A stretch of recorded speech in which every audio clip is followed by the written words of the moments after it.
दोस्तों, शादी के मात्र अभी 4 दिन ही बचे थे। माँ जोरों शोरों से कार्ड बांट रही थी। हर नाते रिश्तेदार से बोल रही थी कि उसको शादी में जरूर आना है, क्योंकि वो उनकी अकेली बेटी है और बड़ी मन्नतों के बाद वो बेटी हुई है, इसलिए शादी में जरूर आना है। अगर वो आप शादी में नहीं आओगे तो मैं नाराज हो जाऊंगी। इस तरह कार्ड बांटकर जब माँ घर वापस आती है तो अपनी बेटी से कहती कि बेटी, आज तुम्हारी हल्दी की रस्म है, तैयारियां कुछ कर लो। लेकिन उसी बीच वो बेटी अपनी माँ से कुछ ऐसा कह देती है कि माँ अपनी पिस्टल निकालती है और पिस्टल निकालने के बाद बेटी के सिर पर रखकर गोली मार देती है, जिससे कि बेटी का भेजा निकल जाता है। जहां पर हल्दी की रस्म होने जा रही थी, अब बेटी की लाश वहां पर भेजा निकली हुई पड़ी थी।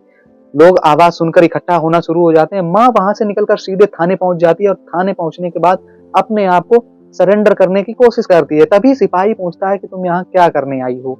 उस बीच में जो महिला बताती है तो हर कोई हैरान और परेशान हो जाता है कि उस आखिर लड़की ने अपनी माँ से क्या बोल दिया और माँ को ऐसा क्या दिक्कत थी कि उसने बिना समझाए हुए ही अपनी बेटी को गोली मार दी। शादी से मात्र 4 दिन पहले, जिसकी 4 दिन बाद डोली उठनी थी, अब उसकी 4 दिन बाद अर्थी उठ रही है।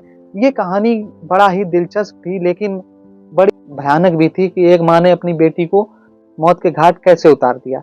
इस घटना के सारे पहलुओं से जांच पड़ताल की, तब जाकर पता चलता है कि आखिर पूरी इस घटना की वजह क्या थी। उस माँ ने अपनी बेटी को मौत के घाट क्यों उतार दिया।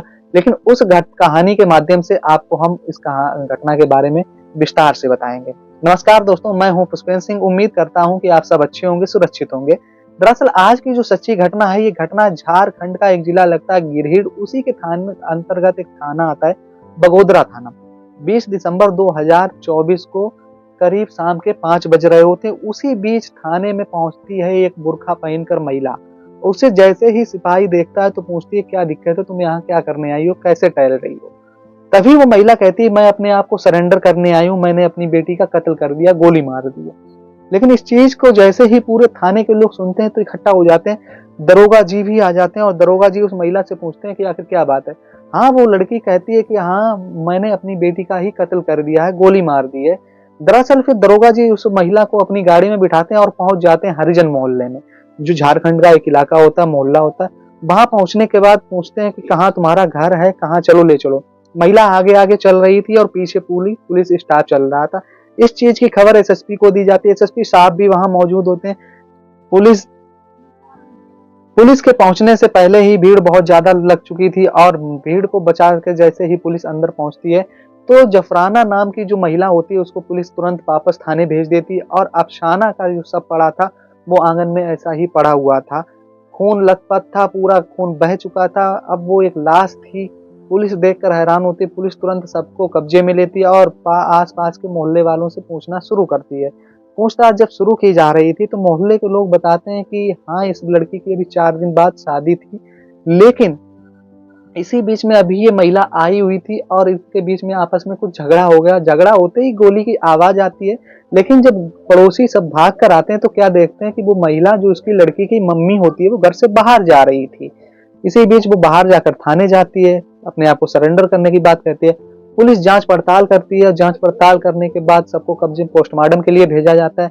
अब बारी आती है महिला से पूछताछ की कि आखिर उसने हत्या क्यों की। दरोगा और उससे पूछताछ पुलिस करती है। तब महिला बताती है कि जो अफसाना है उसकी उम्र मात्र 15 से 16 साल होती है। उसका चक्कर, उसका अफेयर पास के ही रहने वाले एक हिंदू लड़के से होता है। इस चीज से वो बहुत ज्यादा परेशान होती है। उसको कई बार मना करती है और वो मानती नहीं है, क्योंकि उसके पास बड़ा फोन था, वो उस फोन से अक्सर बात किया करती थी। इस चीज जो मुझे बिल्कुल भी पसंद नहीं थी। मैंने कई बार इसको मना किया लेकिन ये मानती नहीं थी। मैंने इसका जब फोन ले लिया, फोन लेने के बाद इसके आशिक ने, जो एक लड़का मोहल्ले का होता है, इसको एक कीपैड फोन दे देती है। कीपैड फोन जब इसके पास होता तो ये रात में छत पर निकल जाती, बात करती। जब मैंने उसको फोन को पकड़ लिया, उस फोन को फोड़ दिया और फिर मैं समझ में नहीं आ रहा था कि आखिर करूं तो क्या करूं। उसी समय मैंने अपने पति से बात की, जो एक कार मैकेनिक होते हैं। पति ने कहा कि इनकी शादी कर दो कि बिटिया, अब नहीं तो बात बिगड़ जाएगी। हम दोनों लोगों ने प्लान किया और शादी का प्लान बना लिया। लड़का पास के ही गांव का रहने वाला होता, शादी इसकी फिक्स कर दी जाती है। अब लड़की साफ साफ कह रही थी कि मैं शादी नहीं करूंगी, शादी करूंगी तो अपने जो हिंदू आशिक है, उसका प्रेमी है, उसी से करूंगी, नहीं तो शादी नहीं करूंगी, मर जाऊंगी, भाग जाऊंगी। इस तरह की बात चल रही थी। लगातार उसकी देख रेख में कोई ना कोई घर में रह रहा था, लड़की की निगरानी की जा रही थी। शादी को मात्र 4 दिन बचे हुए थे। अब इस चीज से वो लड़की की माँ बहुत ज्यादा परेशान हो जाती है, उसको डर सता रहा था कहीं ये भाग ना जाए। तभी वो अपने भाई के पास जाती है और भाई से कहती है कि क्या करूं, लड़की तो ऐसे ऐसे बोल रही है। अब लड़की की बात जब सुनता है उसका मामा, तो मामा कह देता है कि तुम इसको मार दो, मारने के अलावा कोई दूसरा चारा नहीं है। उसकी माँ कहती है कि मैं अपनी बेटी को कैसे मारूं जिसे इतना पाला पोसा बड़ा किया। तो कहता है कि मारोगी नहीं तो इज्जत चली जाएगी, बर्बाद हो जाओगी, पूरे समाज में मुंह दिखाने के लायक नहीं रहोगी। अगर अपनी जाति पात का होता तब तो एक बार सोचो जाता कि कर दिया जाए, वो भी हिंदू धर्म का है, दूसरे धर्म का है, तो कैसे ये सब हो सकता है। लगातार ये सब बातचीत आपस में चल रही थी।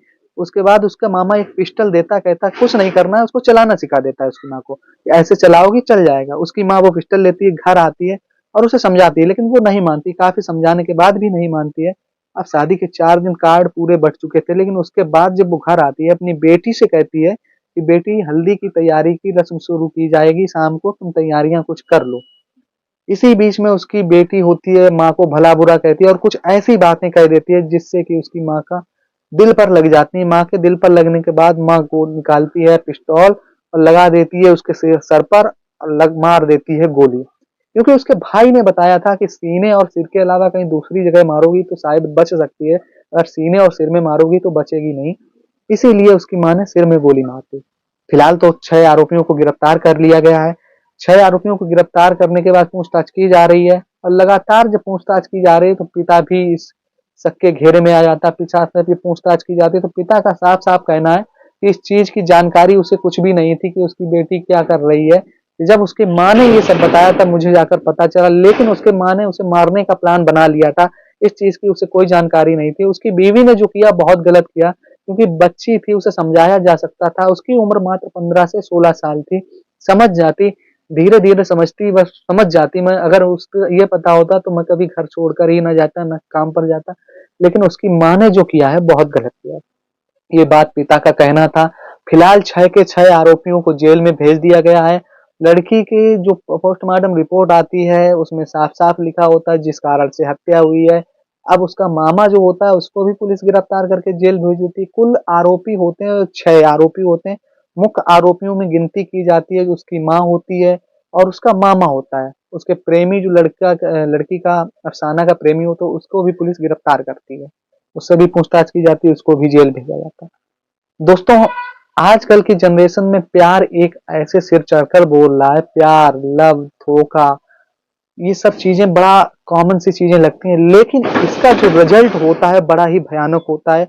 जब लोग इस चीज में पढ़ते हैं और उसके रिजल्ट के बारे में नहीं सोचते कि आखिर आगे क्या होगा, और जब रिजल्ट निकल कर आता है तो जिंदगी भर पछताते हैं। या तो तब तक उनका जीवन बर्बाद हो चुका होता, कई परिवार बर्बाद हो चुके होते। ठीक ऐसा ही अफसाना के साथ होता और उस हिंदू लड़का जो प्रेमी होता है उसके साथ होता है। धन्यवाद।